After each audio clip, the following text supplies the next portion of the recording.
primer lugar, agradecerle profundamente tanto a Pérez Esquivel como al doctor Cañón su presencia acá. Le decía recién que siento un profundo orgullo de conducir el sindicato en este momento, en esta hora, y que tamañas personalidades nos visiten a nuestra organización.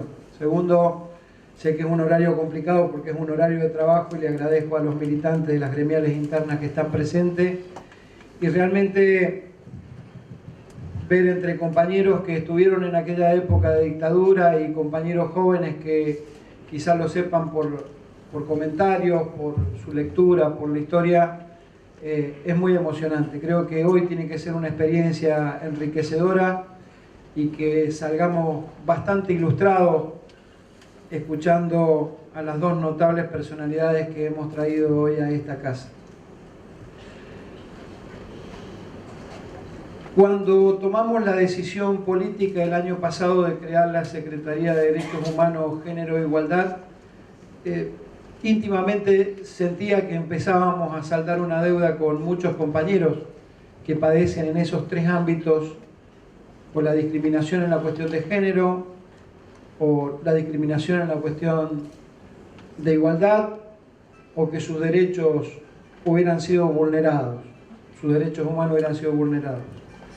Hemos logrado recopilar a través de la creación de esta Secretaría, ya con apoyo de la Secretaría de Derechos Humanos de la Nación, 184 casos de compañeros desaparecidos durante la dictadura militar de distintos bancos y el lugar desde donde se los llevaron a cada uno.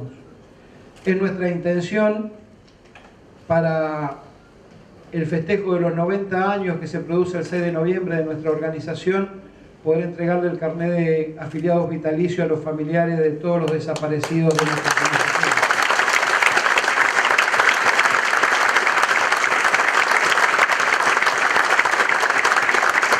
También hemos dispuesto desde hace un tiempo, y esto lo dispuso un congreso hace años en la bancaria, y con el impulso de la creación de la Secretaría, nosotros queremos que la entrada de nuestra casa, la Casa de los Trabajadores Bancarios, tenga una conmemoración respecto a esa trágica dictadura militar que se llevó más de 30.000 argentinos y miles fueron torturados, desaparecidos, asesinados, detenidos ilegalmente.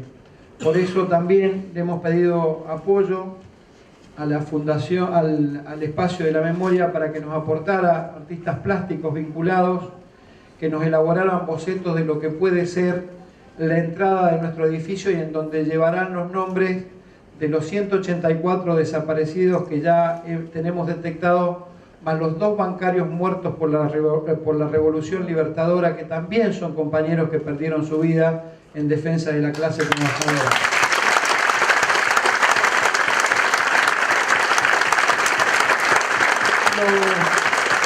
Los bocetos son los que tienen en los costados. Va a haber un jurado, no jurado, es muy pretencioso el término, va a haber un grupo de compañeros de los más referentes en este tema, y que fueron compañeros que fueron detenidos y estuvieron ilegalmente detenidos y torturados, que serán quienes nos expresen su voluntad si alguno de estos bocetos son los que tiene que estar en la entrada de nuestro edificio. Y si no, seguiremos en la búsqueda para ver cuál es la mejor expresión, no artística, sino la mejor expresión de reconocimiento. Lo mío es muy breve, vinimos a escucharlos a ellos. Creo que Claudia adelantó gran parte de lo que iba a decir, así que me voy a eximir de aburrirlos con ellos. Simplemente decirles que este sindicato tiene una política clara en defensa del reconocimiento de su desaparecido, en defensa de la búsqueda de la verdad, en defensa de la búsqueda y mantenimiento de la memoria y de la justicia. Y lo hace desde una posición no egoísta, sino acompañado e integrándose e integrando a los distintos espacios de la memoria que tienen distintos bancos en nuestra organización. Así pues, los compañeros de la Comisión de la Memoria del Banco Provincia, los del Banco Nación, que vienen haciendo una tarea durante años y con quienes aspiramos a trabajar en conjunto para poder tener la mayor claridad posible en este tema. Decirle que para quienes éramos bastante jóvenes en aquella época y estábamos en el colegio secundario todavía, la dictadura fue un tema muy trágico y que le trajo consecuencias nefastas a este país, y que no fue una dictadura cívico-militar simplemente, tenía un objetivo, que era eliminar virtualmente una generación de dirigentes y militantes que tenían un pensamiento nacional y popular. Yo puedo tener algunas diferencias desde lo político, pero no voy a negar que el exterminio obedeció a que el país no necesitaba jóvenes que pensaran y que militaran, y hombres y mujeres que pensaran y militaran, para cambiar la realidad de un país que venía de alternancias más veces militares que democráticas, y que para ello necesitó del poder económico para llevar a cabo semejante atrocidad como hicieron. Y ese poder económico estuvo expresado en la figura del poder más grande de los poderes económicos, que es el sistema financiero, que es donde nosotros trabajamos. Por eso, acompasado al proceso de la dictadura militar, fue acompañado con una ley de entidades financieras que estuvo al servicio de la especulación y la usura. Necesitaron cobrarse 30.000 vidas de militantes para impulsar un proyecto económico a través de la ley de entidades financieras y hacer del país lo que hicieron durante años, que después, todos sabemos, agregado a la adhesión casi carnal a las políticas del consenso de Washington, hicieron de la Argentina un lugar donde los esquemas de producción y el trabajo no existían, y lo que existía era el esquema de la especulación, y en este caso a través del sistema financiero y la usura. Es más, muchas veces hemos comentado, funcionarios bancarios fueron autores de proclamas durante gobiernos militares que luego expresaban la antesala de la persecución a los militantes sindicales.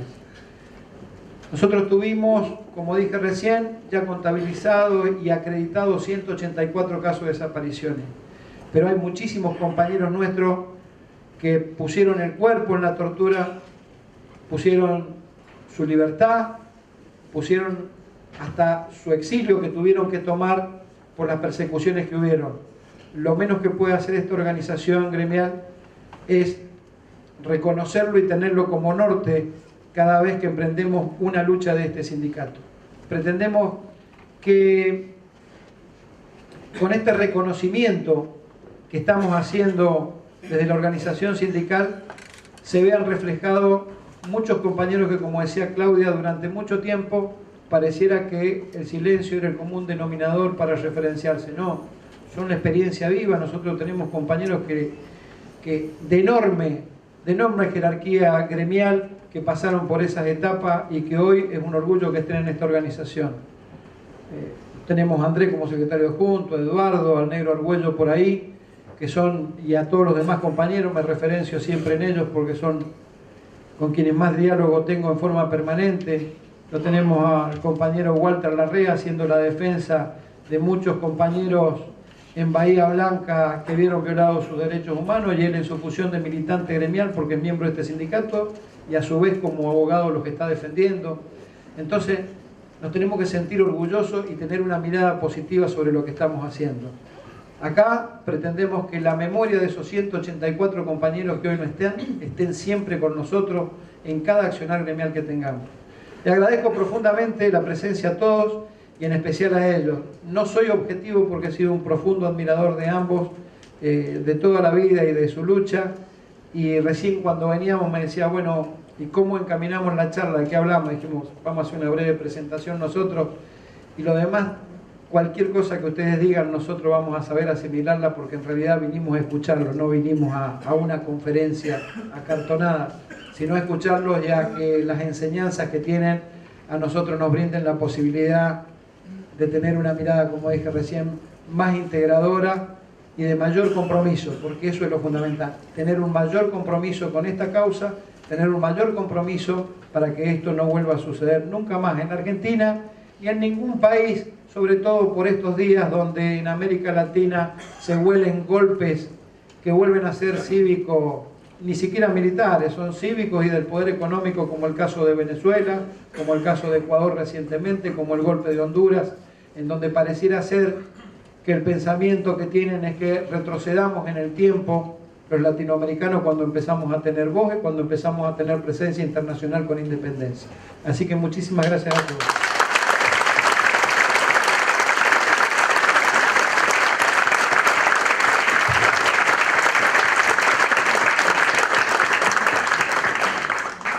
Seguidamente hará uso de la palabra el compañero Adolfo Pérez Esquivel, reconocido militante en la lucha por los derechos humanos. Actualmente es presidente del Consejo Honorario de Servicio Paz y Justicia en América Latina, presidente ejecutivo de Servicio Paz y Justicia Argentina, de la Comisión Provincial por la Memoria de Buenos Aires, de la Liga Internacional por los Derechos y la Liberación de los Pueblos, de la Academia Internacional de Ciencias Ambientales, de la Fundación Universitat Internacional de la Pau de Sant Cugat de Vallès, Barcelona, y del Consejo Académico de la Universidad de Namur, Bélgica. Es autor de 6 libros, el último editado en 2011, Resistir en la Esperanza. En 1980, a los 49 años, recibe el Premio Nobel de la Paz.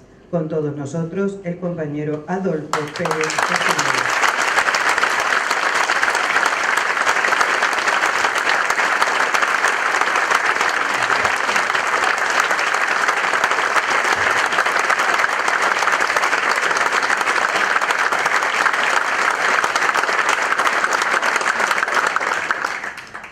Agradezco la invitación de compartir con ustedes, a la Asociación Bancaria, a la presencia de todos los que están presentes en este acto.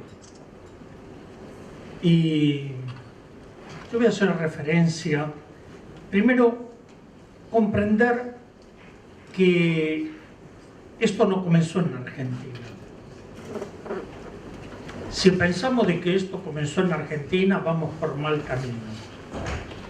En el año 76 se produce el golpe en Argentina, pero esto ya se venía manipulando a nivel continental, a través de la llamada doctrina de la seguridad nacional, tomando las experiencias de la guerra de Argelia, de la guerra de Vietnam, y algo que es poco conocido, el secuestro y la desaparición de niños, que se toman como base de Antonio Náguera, un teniente coronel del ejército franquista, que utiliza la metodología, un psiquiatra, la metodología del secuestro, la desaparición y la entrega de niños a familias para que no sean contaminados por las ideologías de los padres. El secuestro y la desaparición de personas lo encontramos en la aplicación del ejército francés en Argelia y la guerra de Vietnam. Esto podríamos decir en líneas generales, pero hay una concepción ideológica, política, económica, porque no es que los militares enloquecieron y comenzaron a matar gente, a secuestrar y a encarcelar. No, esto fue perfectamente planificado. Podríamos poner una fecha estimativa, alrededor de los años 50 en adelante. Más de 80.000 militares latinoamericanos pasaron por las escuelas de las Américas de Panamá y las academias militares de los Estados Unidos, como la de West Point y otras.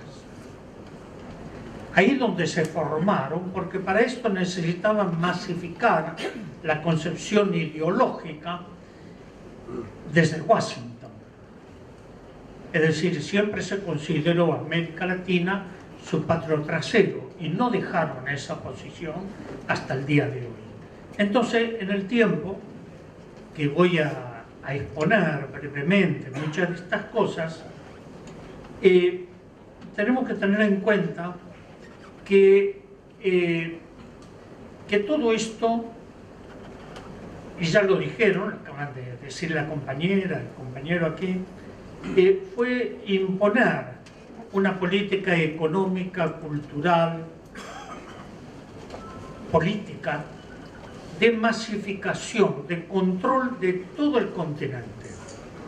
Y los militares fueron orientados en esa línea para llevar adelante la política de exterminio, de control, de destruir las organizaciones sindicales, el pensamiento, masificar a la sociedad, a las organizaciones sociales.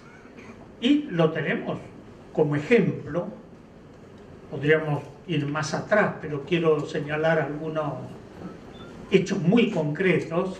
Es el golpe de Estado en Brasil en el año 64 y la Escuela Superior de Guerra. Y a partir de esto, todo lo que fue la formación, porque Pinochet no fue generación espontánea en el 73. Había dictaduras ya implantadas en América Latina, como la de Alfredo Stroessner en Paraguay, pero también teníamos las dictaduras en Centroamérica, los Duvalier en Haití, pero podríamos seguir por todo el continente. La década del 70 nos encuentra dictaduras prácticamente en todo el continente latinoamericano.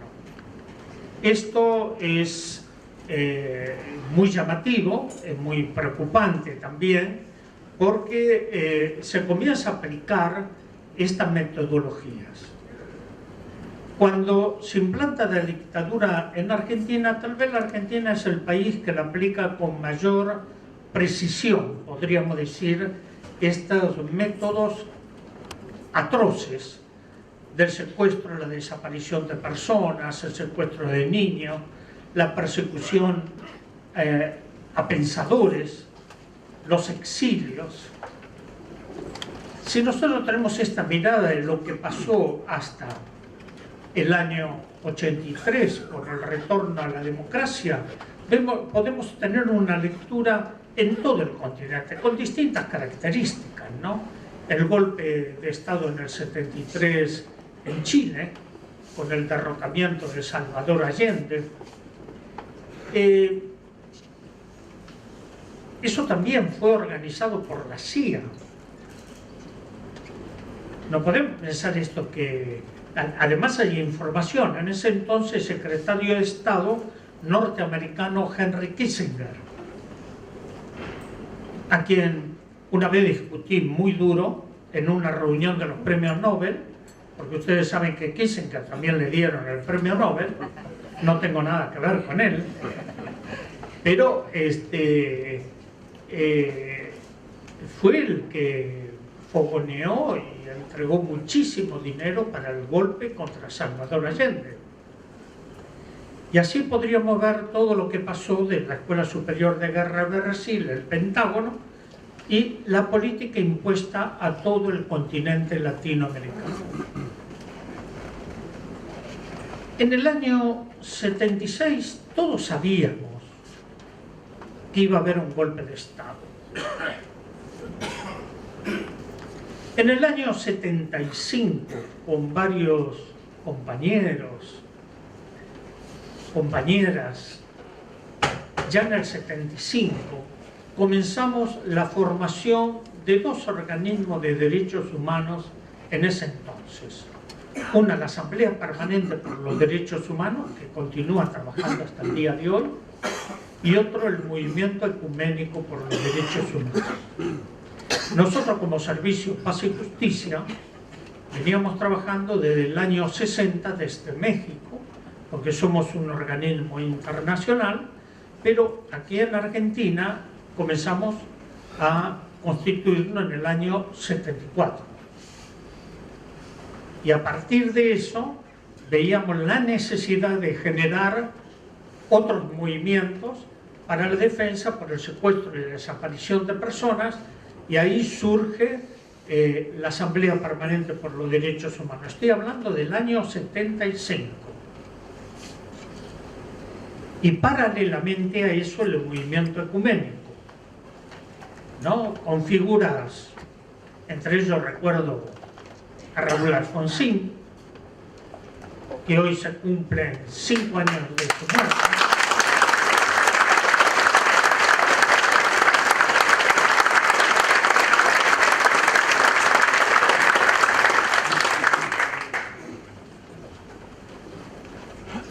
Pero me acuerdo que también lo fuimos a ver al que le llamamos el tío Cámpora,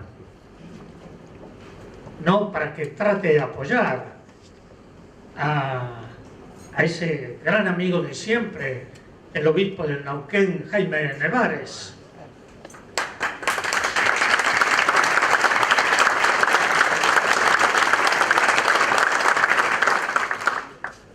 Federico Pagura, de la Iglesia Metodista, un gran hombre, un gran luchador, una persona ahora de bastante edad, que está en Rosario. Pero podríamos seguir señalando muchos otros compañeros y compañeras.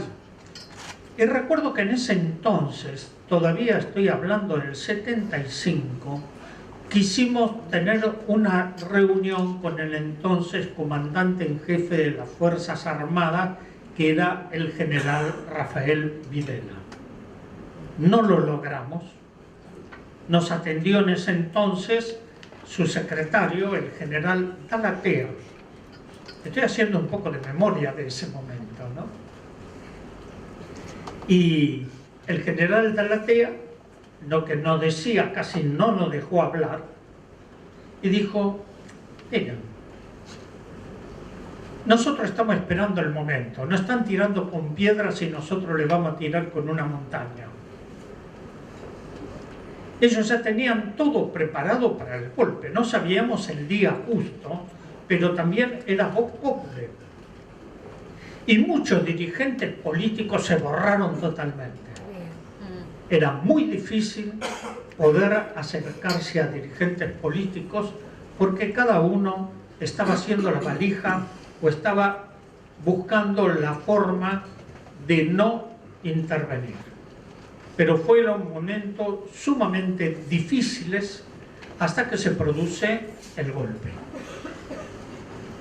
Este golpe, no voy a hacer referencia de todas las consecuencias, porque muchos de nosotros somos sobrevivientes de ese entonces, pero quiero señalar algunos hechos que tienen que ver, y por eso digo que el caso argentino hay que tener una mirada del continente latinoamericano, porque los grupos de tareas, el operativo Cóndor, ese tremendo operativo Cóndor, era la internacional del terror.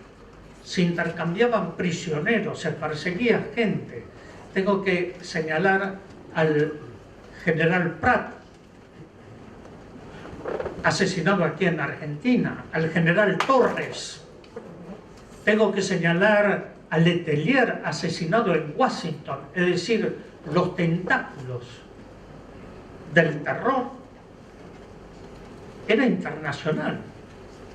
A Bernardo Leighton, con quien yo tenía relación, que fue un ministro de Salvador Allende, intentaron asesinarlo, lo dejaron muy mal en Roma. Así que observen ustedes cómo se extendía esta represión a nivel continental a través del llamado operativo Cóndor y el intercambio de prisioneros y los operativos de los grupos comandos en distintos países. Entonces, cuando tenemos que hacer memoria, tenemos que tratar de tener una memoria integral de todo esto. ¿Qué pasó? ¿Por qué pasó? ¿Por qué pasó todo esto en nuestro país? ¿Pero por qué pasó en Paraguay, en Uruguay, en Chile, en Brasil? Y podríamos seguir por todo el continente. Es decir, fueron políticas perfectamente determinadas. El control económico, político, y ahí surgen también, en la época de la dictadura, como en muchos otros países, la llamada deuda externa, que yo siempre digo es la deuda eterna. ¿No? Que matemáticamente tiene grandes ejes, que ustedes le pueden poner los números y siempre le van a dar el mismo resultado. Más pagamos y menos tenemos. Y más debemos. ¿No? Y hasta el día de hoy, a pesar que llevamos más de 30 años pidiendo que se haga una auditoría para determinar la deuda legítima de la deuda ilegítima, ninguno de los gobiernos lo quiere asumir. Esta es la realidad.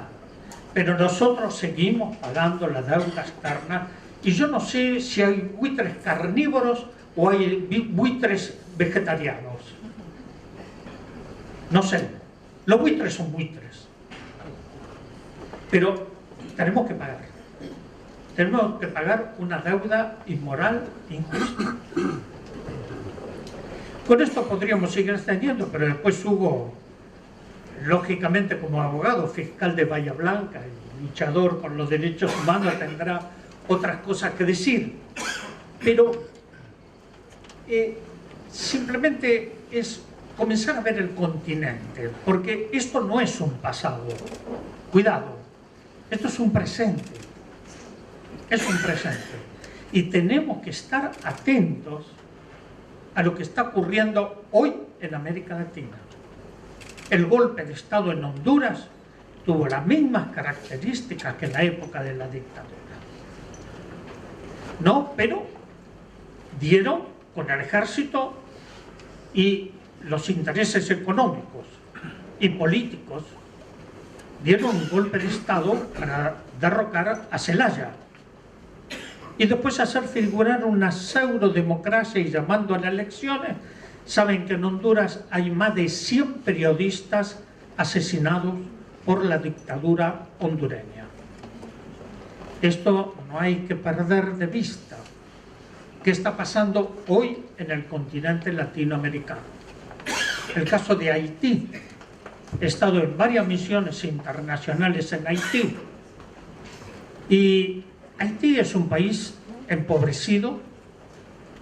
Hoy está la MINUSTA, integrada también por tropas latinoamericanas, entre ellos la Argentina. Son tropas de ocupación del pueblo haitiano. Y después, ahora cumplen 10 años de estar en Haití, pero no han logrado cambiar absolutamente nada. Hacen turismo militar. Y la grave violación de los derechos humanos en Haití. Podríamos hablar, y ya lo señaló el compañero, el caso del Ecuador, el intento del golpe a Rafael Correa. Yo recuerdo que tomé un avión, me fui a apoyar a Correa y al día siguiente llegó Evo Morales y después llegó Piñera para apoyar justamente. Y una cosa muy curiosa, relacionen ustedes las cosas, fue un alzamiento policial reclamando mejoras salariales. Miren ustedes, si hacen una transposición a la Argentina, van a ver que es la misma metodología. Aquí fracasaron, en Ecuador fracasaron, pero lo quisieron asesinar a Correa. Lo otro es el intento del golpe a Bolivia, a Evo Morales, con esa región de la Media Luna, ¿no? La masacre del Pando. Hay un jurista argentino que fue designado como investigador, Rodolfo Matarolo, que marca lo que fue la masacre del Pando. Pero podríamos ver el golpe de Estado en Paraguay.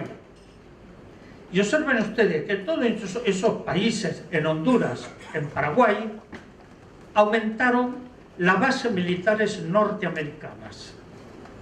Es decir, no podemos decir esto pasó, esto está presente. Y por eso tenemos que fortalecer las instituciones democráticas, con toda la diferencia que podemos tener políticas con el gobierno. Pero hay que defender las instituciones democráticas, fortalecer el Estado de Derecho, las instituciones. Esto es fundamental para no caer otra vez en el mismo juego perverso de esto. Ahora, ¿cómo se llega a todo esto? Hay varios trabajos, yo no me voy a extender mucho en esto porque llevaría como para un seminario, pero es lo que llamamos desde la psicología social la suspensión de las conciencias. Y voy a tratar de explicarlo brevemente. Es decir, en las Fuerzas Armadas son corporativas, como lo son también la Iglesia, son corporativas. Entonces, si todos hacen lo mismo, las culpabilidades se reparten en lo colectivo. Y entonces baja la responsabilidad, porque es compartido, se diluye la culpabilidad. Y esto tiene que ver con todo un manejo que utilizan los ejércitos en la acción psicológica en tiempo de guerra como en tiempo de paz. Y es muy importante pensar en esto, cómo logran torturar, matar, violar.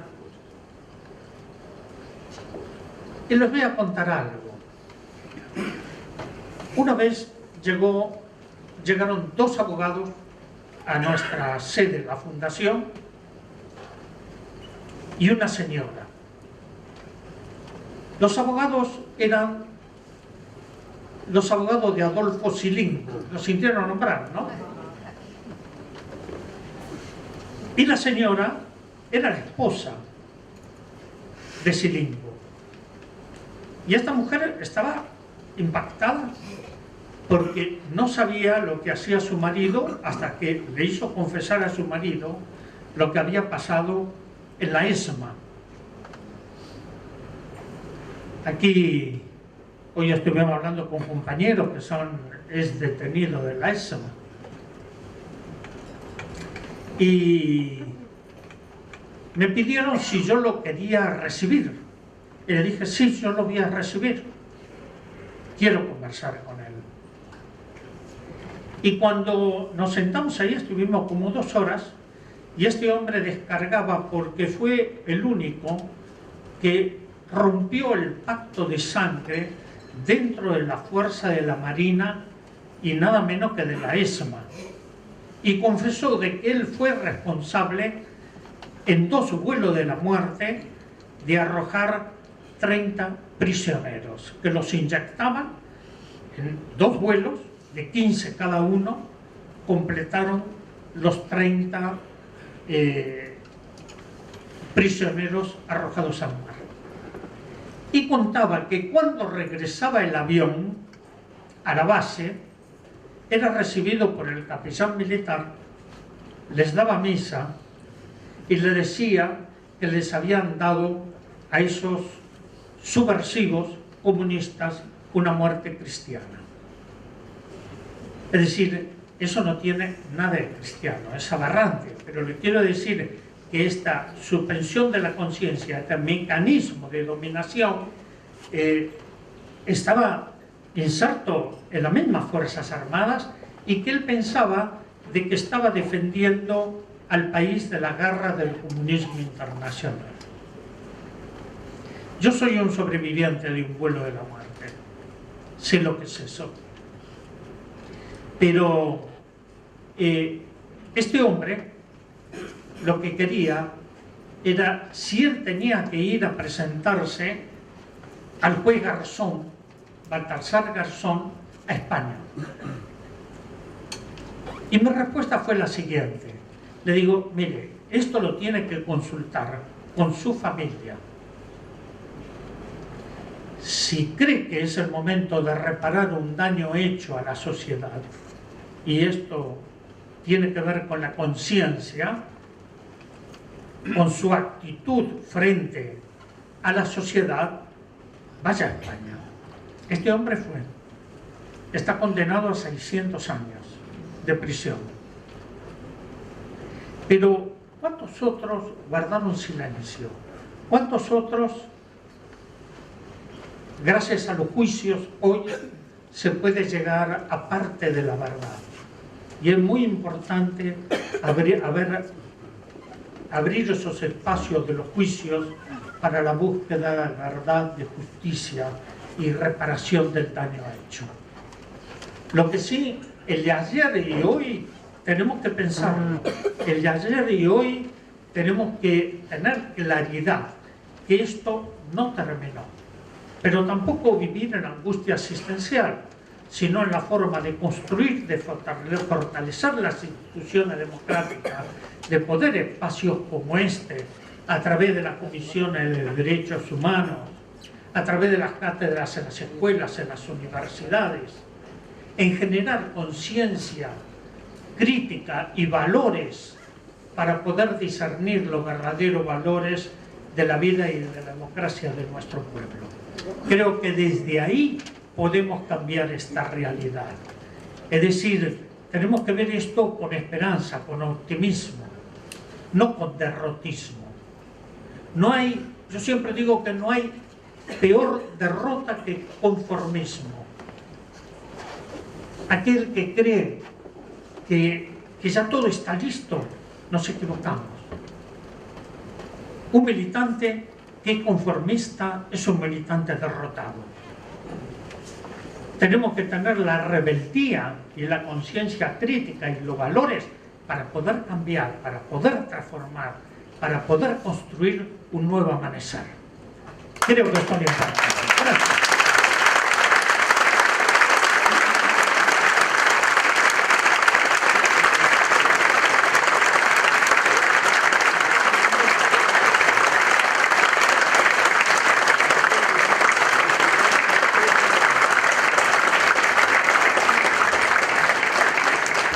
Seguidamente hará uso de la palabra el doctor Hugo Cañón.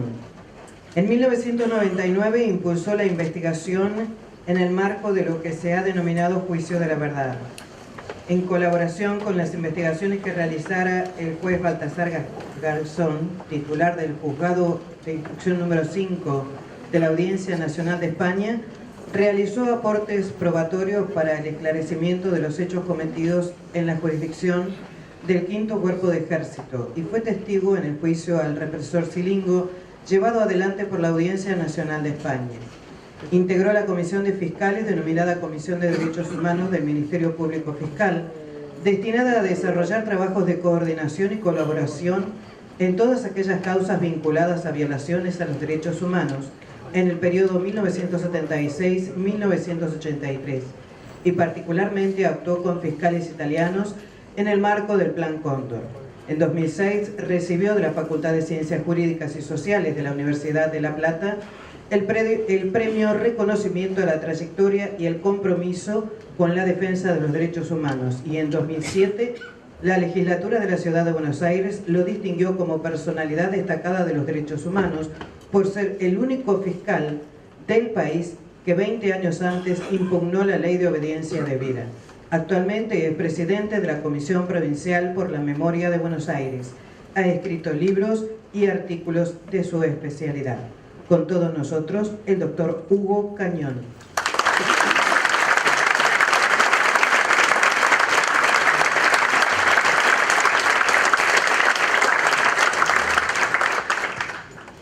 Bueno, en primer lugar, agradecerles esta posibilidad del encuentro y que se dé en un espacio como este que tiene que ver con el ámbito del trabajo, que tiene que ver en esta inscripción que se hacía por parte de Adolfo respecto a la dictadura militar, el sector de los trabajadores, que fue el sector más castigado dentro del plan de exterminio, y los altos porcentajes que se registran en el informe de la CONADEP. Los sectores del trabajo fueron las víctimas principales, porque en última instancia tuvo que ver con el propio diseño y formato de lo que significó el plan de exterminio montado por la dictadura militar, que como bien se dijo ya en reiteradas formas, fue un golpe cívico, militar, eclesiástico, y que tuvo que ver con el formateo de la Argentina para darle la posibilidad de un quiebre a lo que venía siendo el estado de bienestar. Un estado de bienestar que nació en el periodo del 45 al 55 y que pese a la llamada Revolución Libertadora y a los gobiernos sucesivos, de todos modos ese estado de bienestar se mantuvo.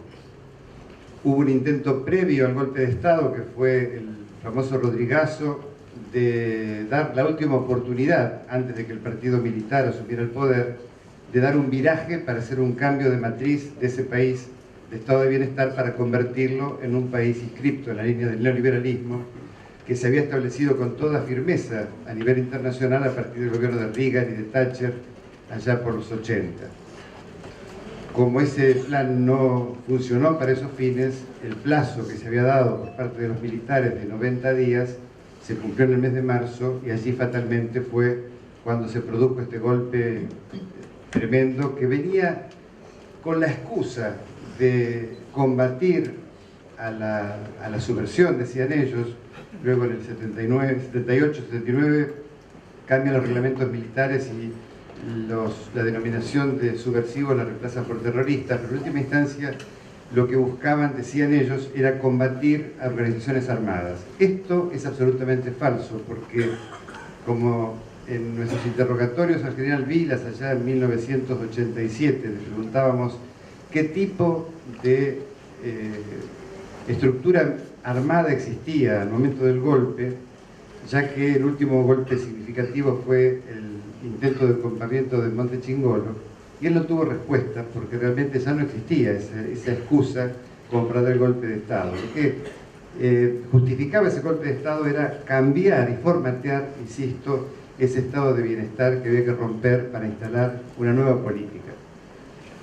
Y acá es interesante que pensemos entre todos juntos en este día de encuentro y teniendo en cuenta que la memoria en última instancia no es más que recrear los hechos que ya no están, hechos de la historia que quedan sepultados porque no se pueden revitalizar en el presente. La única forma de traerlos es a través de la recreación personal que hagamos nosotros, individual y colectivamente. Y desde esa recreación, a través de la memoria, esos hechos históricos adquieren una significación que nos da una entidad y una identidad que nos potencia para la acción en el presente y para proyectar políticas hacia el futuro. Ese es el sentido de la memoria, ese es el sentido de rescatar el pasado para poder plantarnos en este presente. Porque esa historia, en definitiva, es una historia y esa memoria es algo que está pasando permanentemente en nuestras vidas. Por supuesto que no podemos ser como Funes el Memorioso, de tener todo ese pasado en la memoria presente, sino que rescatamos los hechos esenciales, principales, los puntos bisagras que nos habilita para poder actuar e interactuar en este presente. Y quiero rápidamente hacer referencia a la significación de ese golpe. Ya dije que tiene que ver con el cambio de modelo, romper el estado de bienestar que venía de la década de 45 al 55, pero si nos vamos más atrás, vamos a ver que la Argentina tuvo que ver en su larga historia con los poderes concentrados, con los sectores dominantes que fueron los dueños y son los dueños de los resortes principales de la economía y que tienen que ver con la imposición de las políticas públicas a través de los manejos de los gobiernos. Yo siempre pongo como ejemplo a una figura, pero en esa figura o en ese apellido está simbolizado lo que significa la oligarquía argentina, lo que significan los dueños de la tierra, para poder entender esta trayectoria que se va dando desde antes incluso del 25 de mayo de 1810. Y lo pongo en el nombre o en el apellido Martínez de Oz. Un Martínez de Oz, antes del 25 de mayo de 1810, era traficante de esclavos. Traía esclavos de África al Río de la Plata y vendía esclavos. Otro Martínez de Oz es el fundador de la Sociedad Rural Argentina. Y desde ese espacio, él y sus compinches financiaron la campaña del desierto de General Roca en 1879 para hacer el exterminio de los pueblos originarios del sur y apropiarse de esas tierras. Ellos prestan plata, que por supuesto ese préstamo no era gratuito, sino que era para ser devuelto con creces con esas tierras de la pampa húmeda y del sur del país que se estaba conquistando a los pueblos originarios para destinarlos a esos grupos concentrados de poder y también repartidos con algunos oficiales de ese ejército del general Roca. Recordemos que la Argentina, allá después de todos los debates internos, de las confrontaciones internas, después de la vuelta de obligado, después del derrocamiento de Rosas, y de la instalación de la libre navegación de los ríos, que para esa época sería una especie de ALCA del siglo XIX, se logró a través de las potencias o imperios de aquella época también, sobre todo Gran Bretaña, esa libre navegación que permitía que desde la metrópoli se trajeran productos elaborados y desde acá se llevaran luego los productos primarios que servían para sostener esas economías de las metrópolis.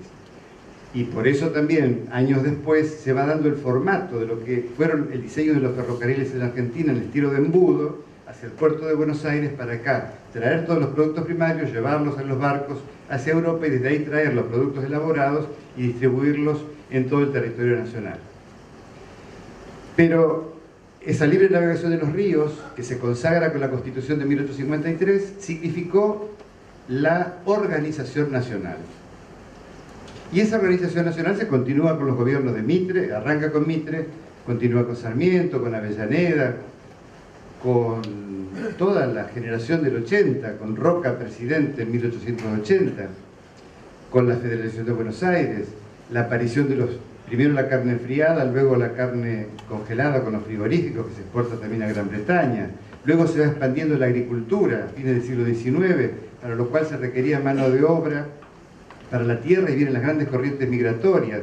Esas corrientes migratorias traen lo que necesitaban las clases dominantes nuestras, que era el trabajo, nacen los asentamientos rurales, etc., pero también traen ideas socialistas, anarquistas, y por eso también se genera una reacción de estas élites de la Argentina para poder controlar a estos inmigrantes peligrosos que atentaban contra el ser nacional, que era esa patria vacuna, esa patria vinculada con los propietarios de la tierra.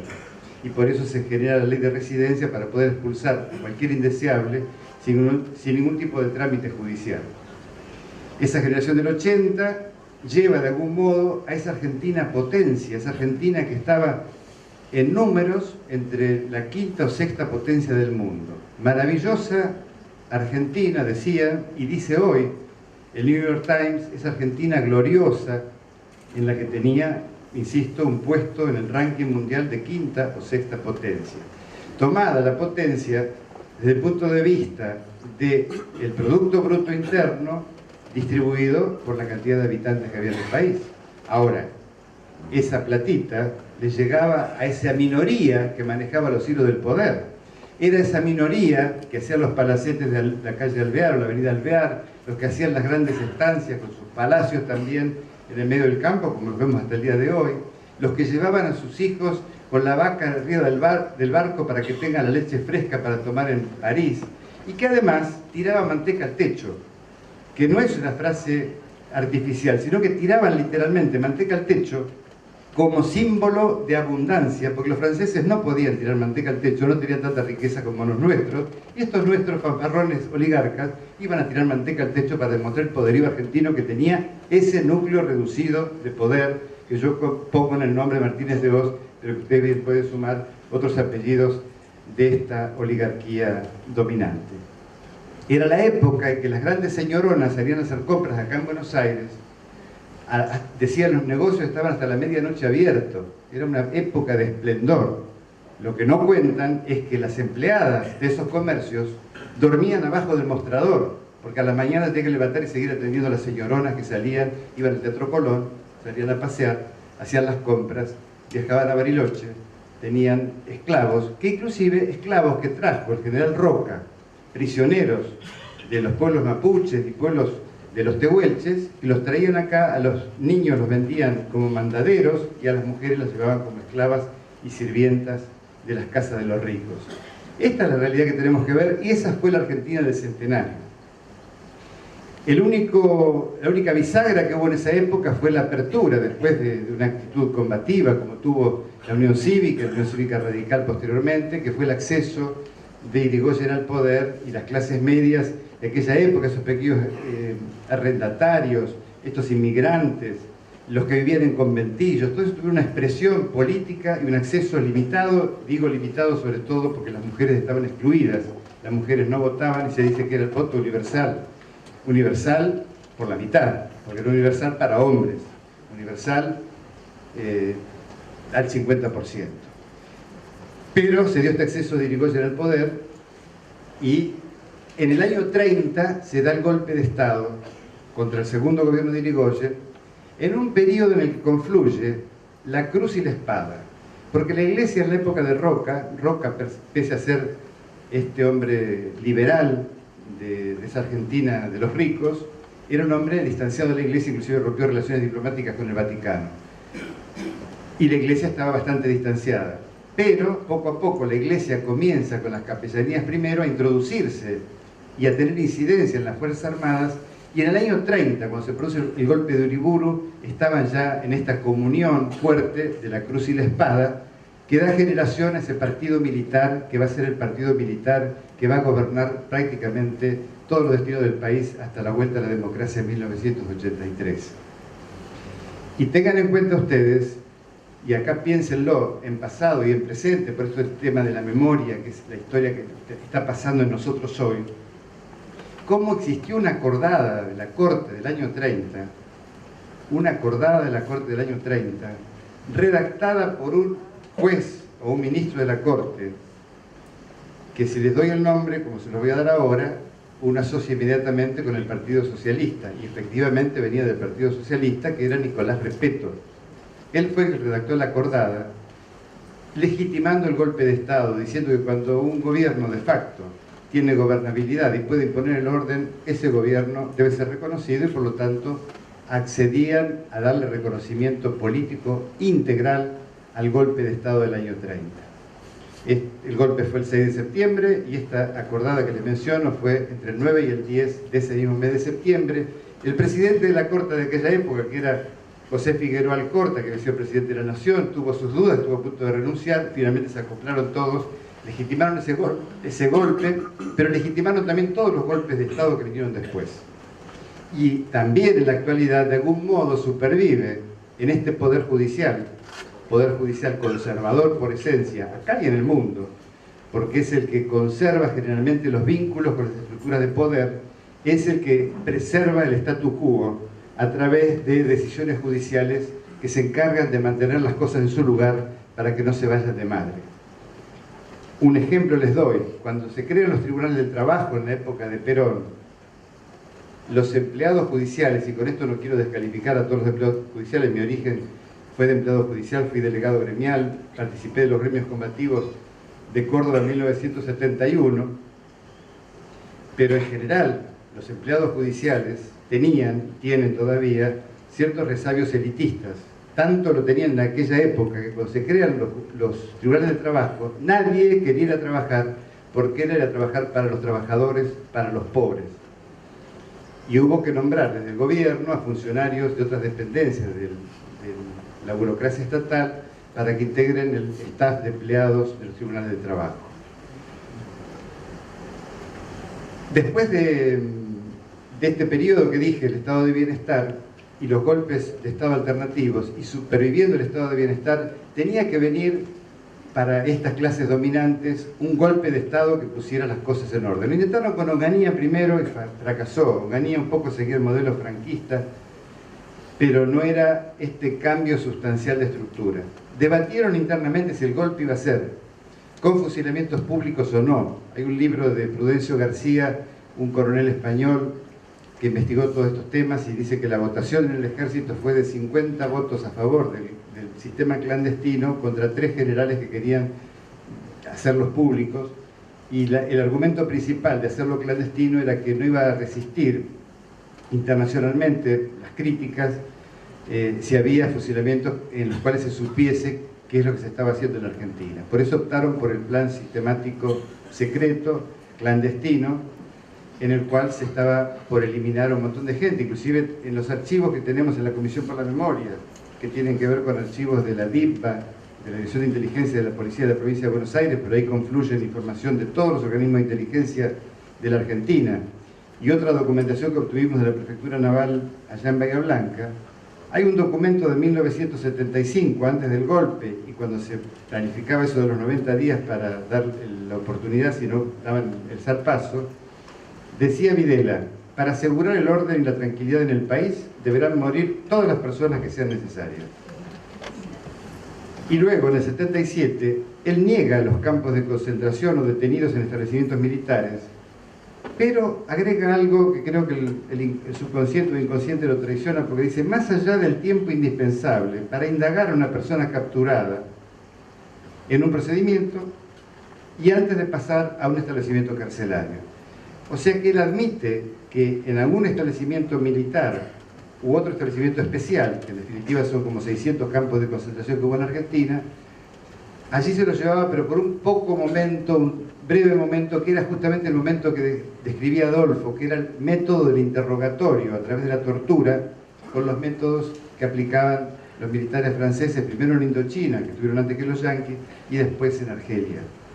Interrogatorios para obtener rápida información y de allí salir nuevamente a hacer procedimientos con las patotas, camufladas, en horas de la noche preferentemente, llegando a una casa, irrumpiendo, agarrando a la persona que estaban buscando, encerrando al resto de la familia, tirándolo en el piso de un Ford Falcon, pisándole la cabeza, apuntándolo con armas y llevándolo al centro clandestino de detención, donde otro grupo recibía al secuestrado y inmediatamente lo llevaban a la sala de torturas para empezar los interrogatorios.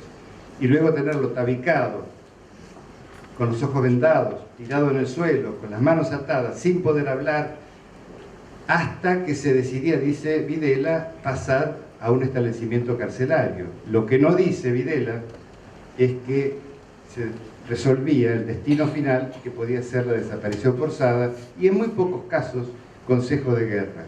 Por ejemplo, en Bahía Blanca tenemos un consejo de guerra que se hizo en el caso de algunos compañeros, uno de ellos que fue rector de la Universidad de Comahue, y que ese consejo de guerra se hizo, lo condenaron como a 30 años, por gestión del que era vicario de la arquidiócesis de Bahía Blanca, que era Monseñor Oñeñovich. Tenía una vinculación con una de las víctimas secuestradas y no lo desaparecieron porque él intercedió para que se hiciera este consejo de guerra y en última instancia lo condenaran y salvaran su vida. Y me estoy refiriendo a Broflovsky, que es el hijo, es uno de los autores de este nuevo libro que se publicó hace poco tiempo respecto a las complicidades económicas en la Argentina. Este plan sistemático entonces se fijó con anterioridad al golpe de Estado, se planificó al milímetro, se decidió que fuera clandestino, se establecieron los blancos como un objetivo del secuestro que recién les explicaba que había que realizar, trasladarlos y luego decidir el destino final en jerarquías bajas de la estructura militar, si era el destino final la muerte, la desaparición, y con unos límites respecto a las edades de las víctimas. Hasta determinada edad, y en esto tiene que ver la Iglesia Católica, la jerarquía de la Iglesia Católica, se les perdonaba la vida porque eran niños sin uso de razón. Ustedes se acordarán por el catecismo, aquellos que fueron al catecismo, que se decía que la comunión se podía tomar a los 7 años porque recién los seres humanos tienen uso de razón desde esa edad. Entonces, el concepto de la Iglesia es que a los chiquititos no había que matarlos porque eran inocentes y no se los podía eliminar. No tenían uso de razón. Sí mataban, por ejemplo, el caso de una chica de Bahía Blanca, de 14 años, de apellido Santucho, no tiene nada que ver con Santucho, el líder del ERP, sino que tiene que ver con una familia que se vino de Bahía Blanca, fue a Mar del Plata, termina en La Plata, los padres desaparecen, hay 2 hijitos sobrevivientes que participan en Hijos en Bahía Blanca, pero a la nena de 14 años la eliminaron, la mataron. Justamente creo que ayer o anteayer se cumplió el aniversario de esta criatura. Y el mismo caso de Floreal Avellaneda, un chico hijo de un matrimonio del PC, que apareció el cuerpo empalado, flotando en la costa uruguaya. 14 años.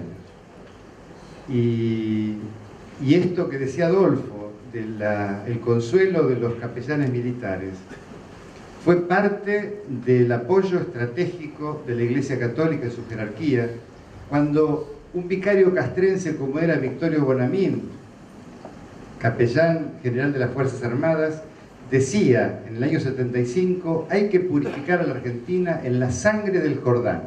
en lugar de bautizarlos en el agua del Jordán, del río Jordán, decía había que purificar a la Argentina en la sangre del Jordán. Clamaban por sangre y por muerte. Tortolo, presidente del episcopado, e incluso está el relato del almirante Mendía, allá en Bahía Blanca, mejor dicho en Punta Alta, en la base naval de Puerto Belgrano, cuando explicaba cómo iba a ser el método de arrojar personas vivas al mar, que era una muerte, como bien dijo Adolfo, una muerte cristiana, porque era una muerte dulce, porque los adormecían previamente. Es la perversión a la enésima potencia, porque no existía ni siquiera la dignidad de dar la oportunidad a una persona que iba a morir, de saber que iba a morir y confrontar con quien lo iba a matar. Acá se lo subían los relatos que decía Adolfo de los aviones de Silingo. El libro Silingo relata, lo subían al avión prometiéndoles que lo llevaban a una cárcel del sur. Se iban contentos, pensaban que iban a ser prisioneros legalizados, pasados a disposición del Poder Ejecutivo. Entonces subieron al avión contentos. Arriba del avión les ponían música brasileña para que bailaran, estuvieran contentos, ya con una inyección previa de adormecimiento, que los tienen un poquito atontados, y además con esa música que los alegraba, los entonaba, y con la esperanza, esa falsa esperanza de que iban a un establecimiento carcelario del sur.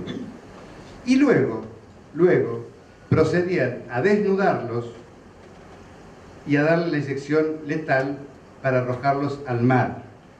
Y digo esto del mar y desnudarlos porque antes, como fue el caso que relaté reciente, Florial Avellaneda, que apareció el cadáver en el Río de la Plata, antes arrojaban vestidos y en el Río de la Plata. Y aparecían muchos cadáveres flotando en la costa uruguaya. Entonces era medio raro explicar cómo eran esos cadáveres que aparecían. Argentina decía que no tenía nada que ver con el asunto, pero resulta que en un bolsillo por ahí había una moneda o una marca de pantalón que daba identidad de que tenía que ver con la Argentina.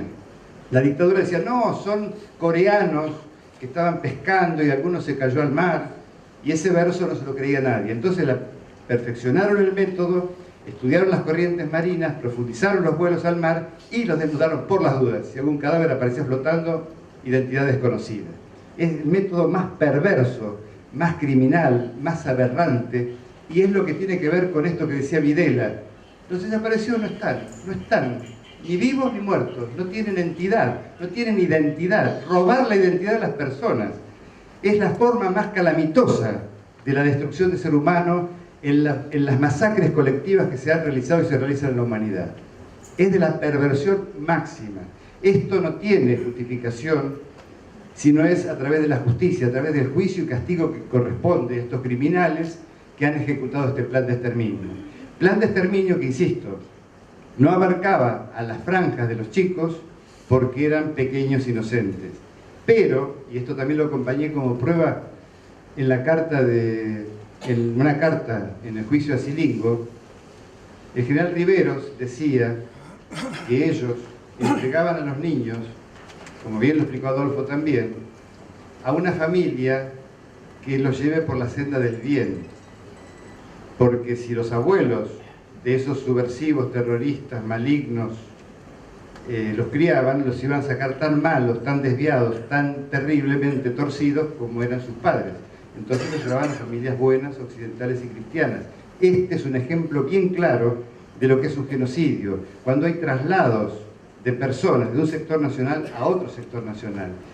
Y para la dictadura militar, la franja de enemigos era todos aquellos que no comulgaran con los principios de este proceso de reorganización nacional. Organizar la nación con la nueva matriz fundacional, así como fue en el siglo XIX la de Mitre, hacer una nueva fundación de la Argentina en la época del 76. Ese era el plan, esa era la idea, y había que entregarlos, como también dijo Adolfo, como hacía Vallejos Nájera allá en España, que buscaba el gen rojo, a ver por qué estos podían salir anarquistas, comunistas. Tenía que tener un gen de maldad en el cuerpo, y Franco les financió un estudio para ver dónde estaba ese gen de maldad incorporada en el cuerpo, lo cual demuestra la perversión de este partir el mundo entre los buenos y los malos, los hijos y entenados. E inclusive ahí tenemos documentos de la Comisión por la Memoria, de los documentos militares, cómo enemigos pasaban a ser un listado de todo el diverso. Por ejemplo, decían los que tenían ideología marxista, el izquierdismo, marxismo, comunismo, criptocomunistas, católicos tercermundistas, freudianos, ateos, peronistas, liberales, judíos, homosexuales. O sea, todo aquel que no comulgaba con derechitos, prolijos, pelo corto, cristiano, ese ya era enemigo, y por eso está la frase de Saint-Jean famoso: primero iremos por los enemigos o guerrilleros, después iremos por los tibios, por los que no se acoplen a este sistema que querían generar en la Argentina como una mirada única y vertical de un gran cuartel que afortunadamente no se pudo concretar. Y para no extenderme más, solamente hago unas pequeñas reflexiones complementando lo que dijo Adolfo. Él explicó muy bien todo lo que es el diseño, la bajada de línea de Estados Unidos. Miremos en los años 70 y miremos la actualidad. Los años 70 y los 60, en el 64 en Brasil comienza esta catarata, los golpes militares, el formateo de parte de Estados Unidos para tener controlado todo este espacio latinoamericano, y cómo se elaboró esta famosa Operación Cóndor, que nace, hay un precóndor antes de noviembre del 75, pero formalmente el Cóndor nace en noviembre del 75 y nace desde Chile. Chile con el general Contreras, que hace una convocatoria a los países que participan del Cóndor, que son Brasil, Uruguay, Paraguay, Argentina, Bolivia y Chile. Argentina se incorpora formal y definitivamente el 24 de marzo del 76, pero esto nace en noviembre del 75. Y un documento desclasificado de la Embajada de Estados Unidos dice: Operación Cóndor es el nombre clave para la recolección, intercambio y almacenamiento de datos de inteligencia con seguimiento a los llamados izquierdistas, comunistas y marxistas que fuera recientemente establecida entre servicios de inteligencia de América del Sur con el objetivo de eliminar actividades marxistas del área. Y este acuerdo incluía creación de equipos especiales a los que se les proporcionaba documentación falsa de los países que integraban el programa, y cada país proporcionaba miembros para esta tarea, y había, así como estaba el plan clandestino internamente en el país, un sistema clandestino de traslados. Tenemos documentado, cuando yo colaboré con los fiscales italianos, con la investigación esta del plan Cóndor, el avión de Macera como jefe de la Armada, aterrizando en Asunción del Paraguay para trasladar prisioneros de allá para acá, y lugares como Orletti, que funcionaba para poder trasladar a prisioneros de otros países vecinos, e inclusive con esto, lo doy como un mero ejemplo, esto lo comentaba, yo di una charla el 24 de marzo en la Casa de las Américas de Cuba, que era el aniversario de nuestro 24 de marzo, pero además el aniversario de la muerte del obispo Romero en El Salvador, el 24 de marzo del 80, y les decía justamente esto, para verlo en la práctica. Uno a veces teoriza y no baja a lo que es el sufrimiento y el triturar la carne humana. Ahí en la entrada de Orletti había una correa enorme con una roldana, allí un tanque de agua abajo, y ahí colgaban a los prisioneros y con la soga lo bajaban y los sumergían en el llamado submarino húmedo. Porque ustedes saben que el submarino seco es el otro que ponen la bolsa de nylon, se le cierra hasta que comienza a asfixiarse la persona torturada. Además, obviamente, de la picana eléctrica, invento argentino. Y además, como lo comenté esto en Cuba, y una víctima de El Salvador me comentaba que ella padeció eso, yo digo, en las mujeres y en los hombres, colocarle roedores en el ano, por ejemplo, o en la vagina. Y esta mujer me relató, dice, usted bien hizo en describir eso. A mí me pasó eso y también esto, y me agregó otros detalles atroces de lo que significa la tortura. Arrancar uñas de los pies, empalamiento, violaciones que recién ahora están apareciendo, las declaraciones de mujeres violadas, porque estaba culpabilizada la mujer que fue víctima, diciéndose por qué se dejó violar. Ahí me tocó en un caso de Bahía Blanca, en el juicio por la verdad, que una víctima relató cómo un suboficial, inclusive amigo del padre, eso no lo dijo en el juicio por la verdad, el apellido, la sacaba y la violaba.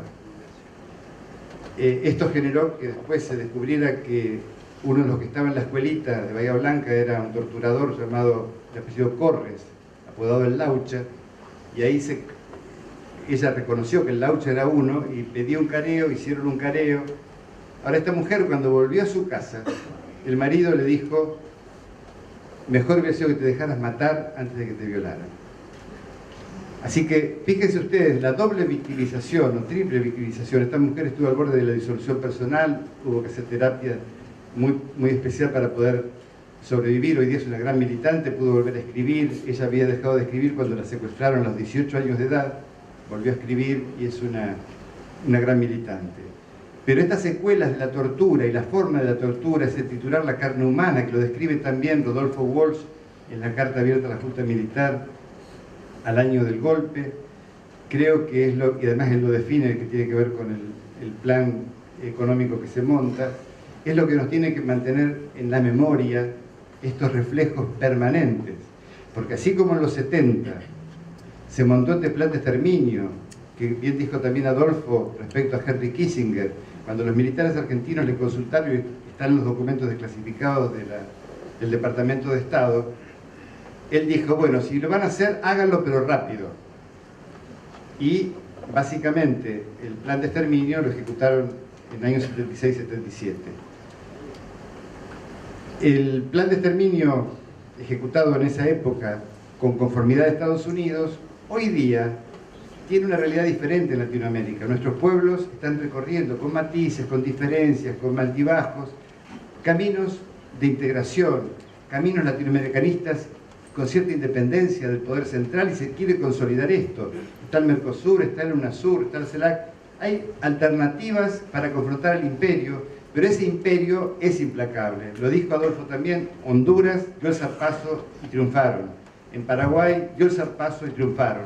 En un lado con la complicidad de la Corte, en otro con la complicidad del Poder Legislativo. Y lo intentaron en Ecuador con Correa, con las policías, también con Evo Morales, con las policías y con la parte más rica que se sublevó y hizo la masacre de Pando. Y acá en la Argentina, lo del 10 de diciembre del año pasado, 30 años de democracia, Día de los Derechos Humanos, no es casual. No podemos ser tan ingenuos que está demandándose un aumento salarial. Hay una finalidad de los llamados golpes blandos, que hoy es la nueva técnica de Estados Unidos. Cambiaron los golpes de Estado tradicionales para traer las Fuerzas Armadas por los llamados golpes blandos, sobre todo con las policías, de ir serruchando el piso de a poco, desestabilizando, generando una sensación de que no se puede vivir más y que vaya derrumbándose los gobiernos de nuestros pueblos. Y además, esto acompañado con una campaña rigurosamente sistemática de los medios de comunicación, no solo acá, en Venezuela, en Ecuador, en todos estos lados está plagado de una campaña mediática que lleva a estos linchamientos colectivos que se está dando en la sociedad argentina, que de golpe no puede ser que se haya convertido en animal, un conjunto de seres humanos, sino que están preparados para este nuevo combate contra el nuevo diferente, que es el negrito, el pobre, el villero, el que tiene la gorrita. Los chicos de la Comisión por la Memoria, que trabajan en el programa Jóvenes y Memoria, distinguen las gorras, la gorra del policía y la gorra del villero. Son dos gorras diferentes. Algunos se quedan con la gorra del policía, otros se quedan con la gorra del villero. Pero realmente el villero con la gorrita ya sospechada por ser pobre, por ser marginado. Y además la policía y la gendarmería también funciona como una especie de dique de contención para que estos indeseables no vengan a habitar la zona de la gente bien que vive cerca de los shopping, en los lugares poblados. Y además con este agregado, que también quiero que lo tengan bien presente en tanto trabajadores.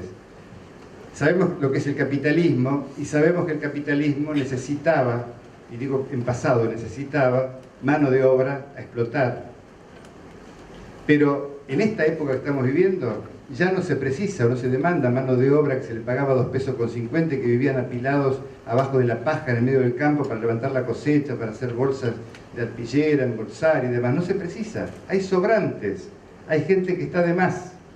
Hay que exterminarla, no se admite públicamente, pero hay que exterminarla de diversas maneras, con hambrunas, con muerte, con gatillo fácil, con pateaduras como estas de los linchamientos. Están de más. No es que son excluidos, son expulsados del sistema, están de más, son sobrantes. Por ahí aparece Estados Unidos y algunas ONG internacionales dando una pequeña ayuda a pueblos hambrientos de África, a enfermos de HIV, pero son paliativos para engañar o esconder lo que subyace en este sistema capitalista neoliberal actual. Hay un mundo de personas concentradas, 83 ricos del mundo tienen lo mismo que 4.500 millones de habitantes del planeta. Esto demuestra la concentración del poder y la necesidad de exterminio que tiene. De esto tenemos que tener conciencia muy clara para defender lo que es estratégico y diferenciarlo de lo que es coyuntural y lo que es táctico. ¿Dónde están los principios y valores que tenemos que defender, que hacen a nuestra propia subsistencia como seres libres, como seres independientes, que luchemos por una patria más integrada, más igualitaria, con mayores derechos para todos y para todas? Esta es la propuesta que les dejo esta tarde para pensar la memoria de este lugar.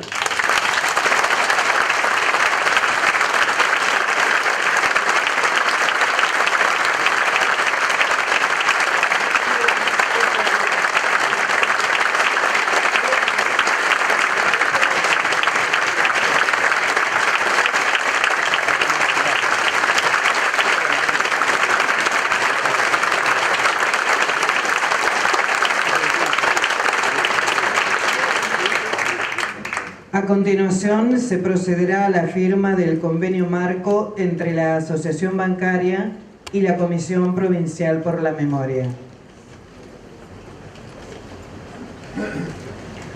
La Asociación Bancaria y la Comisión Provincial por la Memoria, a través de este convenio marco que hoy se suscribe, favorecerán la concertación de programas de cooperación para la ejecución conjunta y coordinada de proyectos de investigación, docencia y o extensión y o transferencia en áreas de mutuo interés.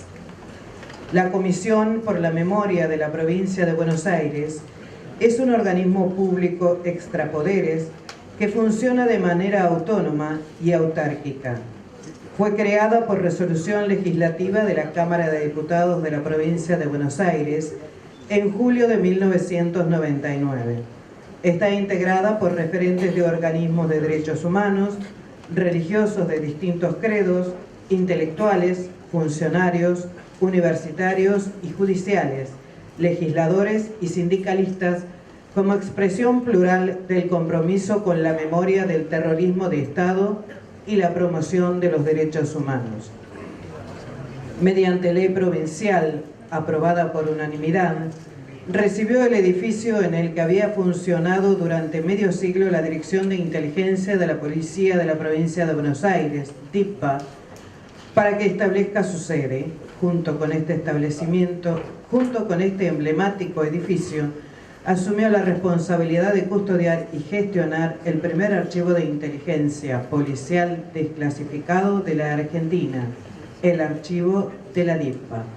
La Asociación Bancaria, al cumplir sus 90 años de existencia y de lucha gremial, se propone recordar y dar visibilidad a los trabajadores bancarios detenidos desaparecidos que fueron víctimas del terrorismo de Estado en nuestro país.